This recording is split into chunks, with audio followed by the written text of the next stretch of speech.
My name is Zed, and I'm going to bring you the top 5 things to do in order to get 100 million points. The reason why I'm making this video is I play a lot of games, and usually to get better at these games, I watch YouTube videos. However, there is not much available on how to play for Forge of Empires, besides what Inno gives you, and it's just basic strategy. And from other guys, I've seen some, but truthfully, the information is not great or is downright wrong. So I'm gonna bring you this. I'm not a producer of YouTube videos, so I apologize in advance for this production, the quality and and I'll ramble and I'll stutter, but I'll do my best. I'm hoping the content of this will make up for the bad production. Anyway, as you can see, there's me. I'm at 123 million points at the moment. I'm number 80 on my server. I'm also in the number 2 guild. We just dropped from the number 1 guild. But we're always in top 5 anyway. I have, as you can see, plenty of this stuff. Another thing I should mention is I don't spend a lot of real money on this game. I have spent a little bit, but for the most part, I don't spend money. I think in the 3 years. The reason why I'm making this video is I play a lot of games, and realistically, I don't think I needed to. Let's see. I have, if you look at my great buildings, I don't think I have anything under 50, 55, 55. Let's see. Yeah, 55 is probably my lowest building at the moment. If you look at my, I always have anywhere from between 10,000 and 20,000 forge points. I spend about 10,000 a day. My income is probably close to 700. I think it's just under 700. And I'm in Virtual Future. All right, the list will go from 5 to 1 in order of the importance. So number 1 will be the most important thing. This is important, but they're all 5 important. You have to do them all. So number 5 is play consistent. I play 3 times a day normally. When I wake up in the morning, I play. I start my daily quests. I do whatever. I go to work. I come home. I play again. Check my game, and then again at reset for GVG. I play on PC most of the time. I play mobile like when I'm out and about and I need to collect or I need to do something. But mostly I'm playing on my PC. I feel like I get a lot more information from the PC. So what you need to know is what gives you points. And the number 1 thing is fighting. Fighting gives you points. It gives you whatever points you get on your tower. It's a 50th of that. So for every 50 points on your tower, you get 1 point towards your total points. Also, so the second thing, so you want to fight a lot. You want to fight a lot. So you fight your hood, you fight GVG, and you fight Battlegrounds, you fight CMAP, whatever. As many fights as you can get in, you want to get in. The second is donating your goods to your guild or negotiating also gives you points, the same amount of points for the goods used. So you want to do that as much as possible. And the last thing is leveling your great buildings. That also gives you points. Those are the 3 things that give you points.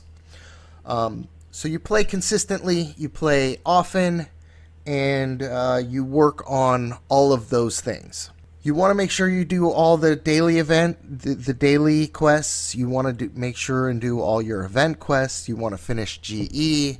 You want to everything that they give you to do is kind of important to do, which means you have to play a lot. You have to get all those things done, almost like a chore. But still, even doing that, I still only play like maybe an hour and a half a day, maybe. I don't even think that much, because it's usually about, half hour in the morning. Yeah, probably an hour and a half. A half hour in the morning, half hour after I get home from work, and then another half hour, 45 minutes during reset. So playing consistently, playing often, and doing all the things that you need to do, and keeping in mind that fighting, using your goods for donating or negotiating, and leveling your great buildings, is all what gives you points. That's what gives you your ranking. So do as much of that as possible. All right, coming in at number 4 would be to optimize your city. The first thing you want to understand is you need a balance of 3 things in order to progress in the game really well. The first is Forge Points. Forge Points is the main currency in Forge of Empires, so you need a good Forge Point income. Number 2 is attack percentage. My attack percentage is about 741, and that's unboosted.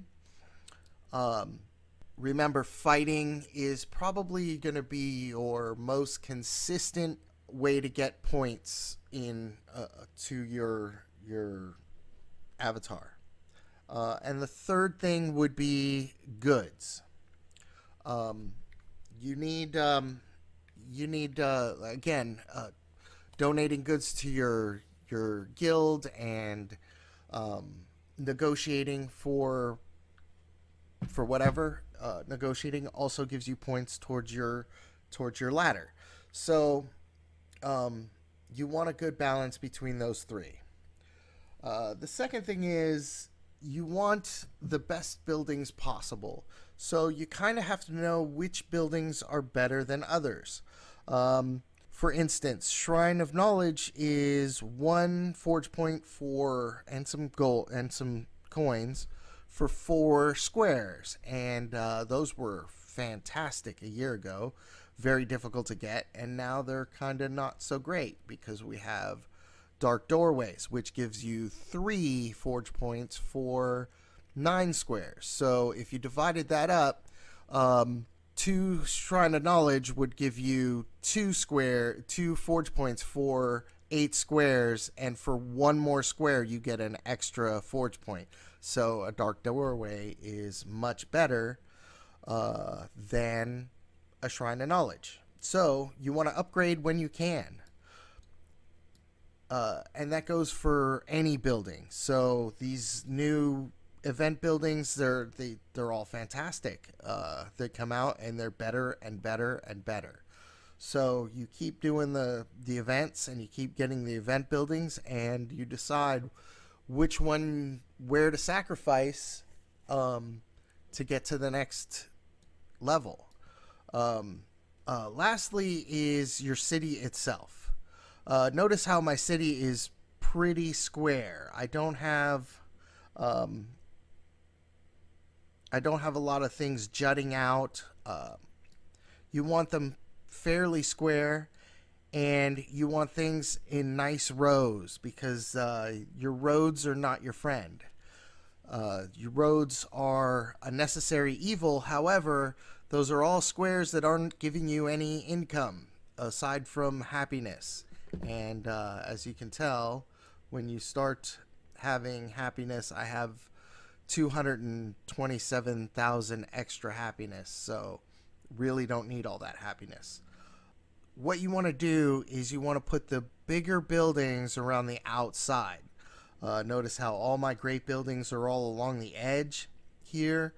That's so that the roads don't have to go all the way to the edge. If I had a Shrine of Knowledge here, the road would have to go 4 4 extra spaces, and you want the bigger buildings around the outside so the roads don't have to go so far and the roads are in a smaller area. That way the space can be working for you. To have a great building in the middle is just a waste.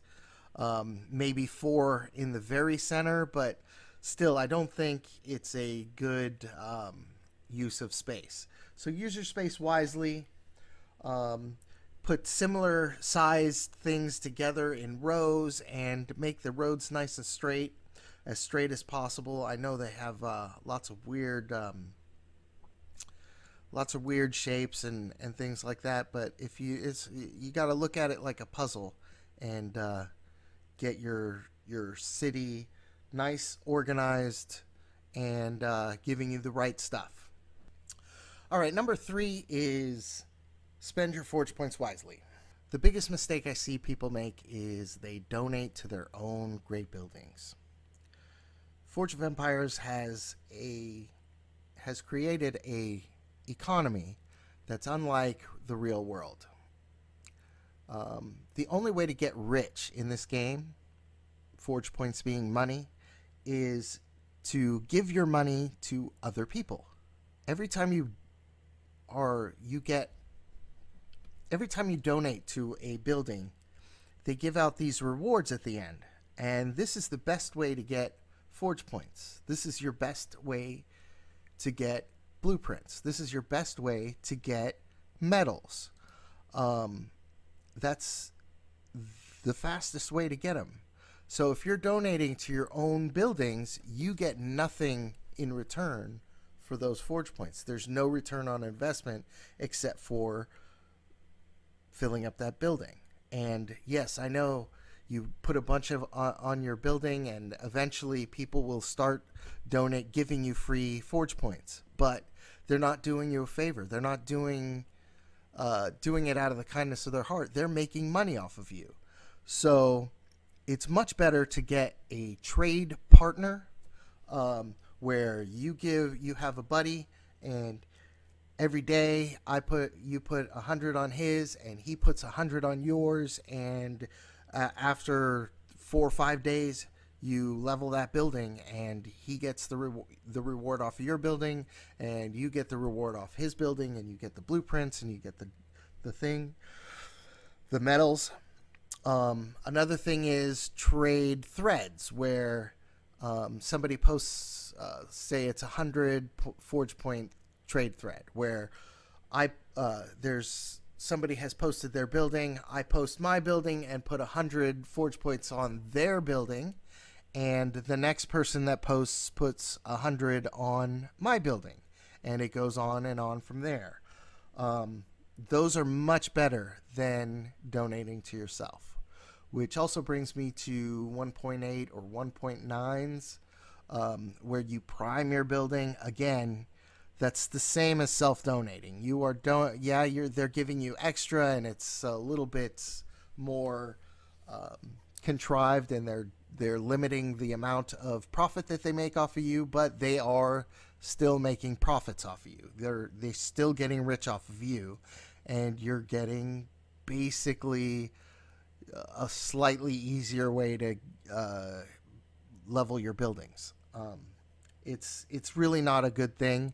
I would stay away from them if I were you, and just get a trade partner or use trade threads, and you'll be much better off.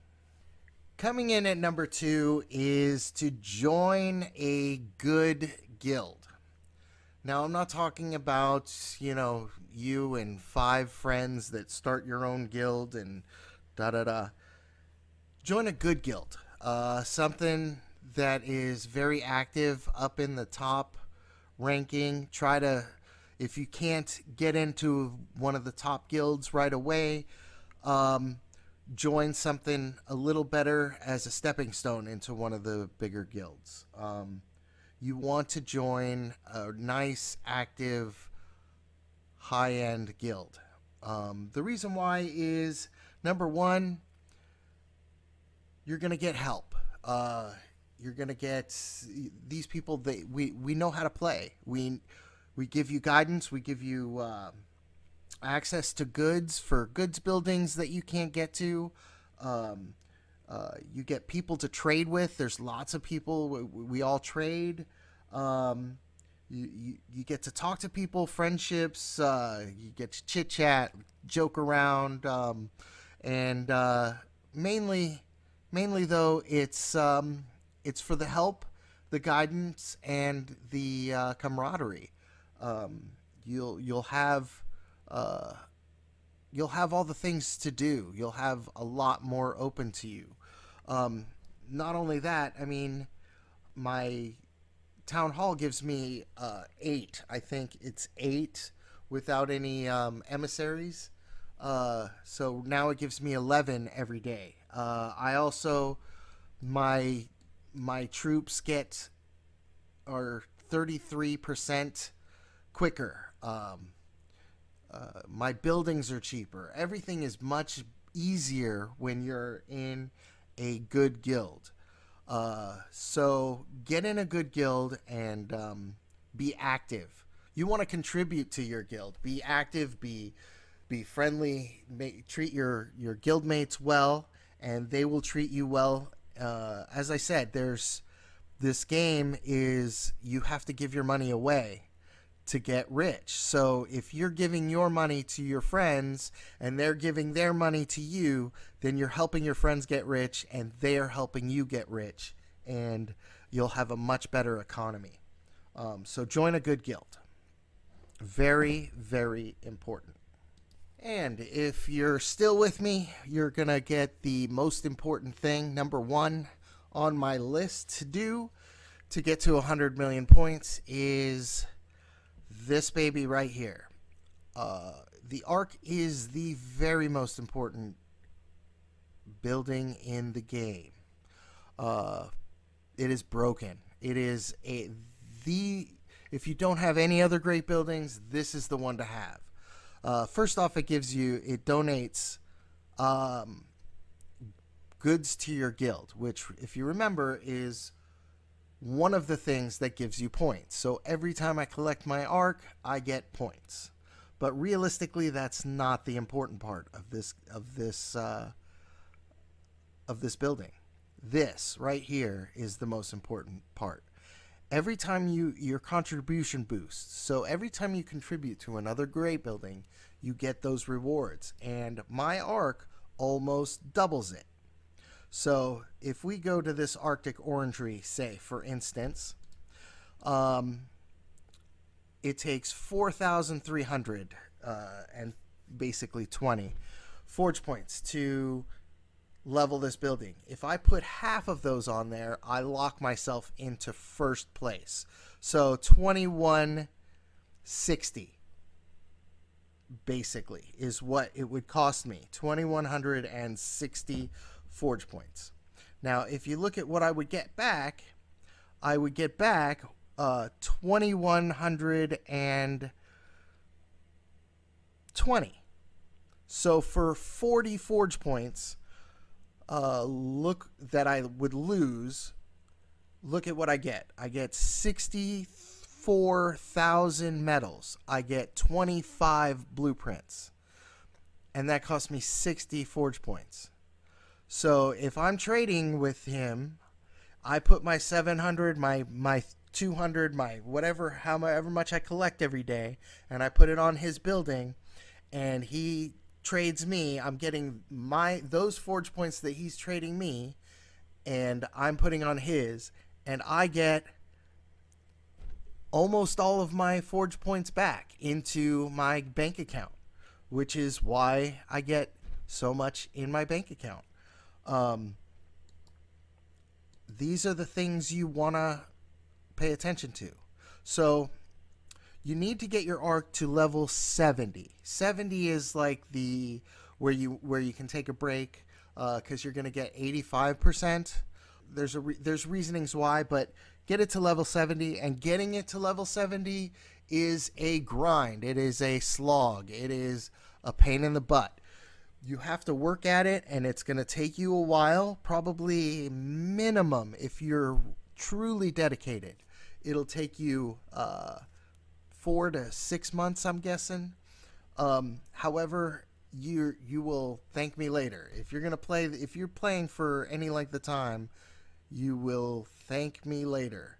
But you want to get your arc to level 70 minimum, and if you look at anybody in the top, say 200, we'll go down to 200. Somebody in the just above 200, you'll look and you'll be pretty certain that they have an arc of 80. We can go to this guy. Look at his great buildings, and where's his arc? Oh, there it is, 97. So he really works on his arc. Everybody in the top in the top part of this thing, you have to have an arc. Everybody's going to have an arc. Work on your arc. Your buddies are going to be working on their cape. They're going to be working on their Hagia Sophia because they think, oh, I got to get some forge point income because the more forge point. No. Work on your arc. Get behind with everybody else's, and I guarantee you will pass them up very quickly. It will give you more forge points. My arc gives me more forge points than all of my other great buildings combined, and my cape is at level 71, and my Arctic Orangery is at level 85. So that gives me almost 170 forge points just from those two buildings collecting. And if I had to choose between all of my other great buildings and my arc at level 90, if I had to, or level 85, if I had to delete either one or the other, I would delete all the other buildings and start them all over and keep my arc because it's much better. So work on your arc. It will benefit you, and it is the most important thing you can do. If you don't have an arc, you're not gonna progress in the game. All right, and if you're still with me, I want to thank you for listening, and I hope I helped you. If you have any questions, leave them below in the comment section.